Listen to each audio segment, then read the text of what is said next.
Hi, my name is Jessica, and I'm a senior instructional designer at Landing AI.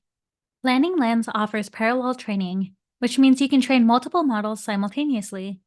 This is helpful if you want to compare performance between model training settings. Let's say you want to build two models for the same dataset using custom training, one at 20 epochs and another at 30. To do this, click the arrow next to Train and select Custom Training.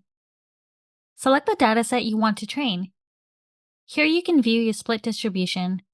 Click Next and edit the number of epochs, and customize the other settings as needed.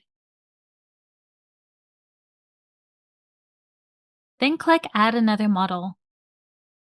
Edit the number of epochs again, and configure the rest of the settings. Finally, click the Train button. LandingLens trains both models simultaneously. Visit the Landing AI Support Center and community for more information.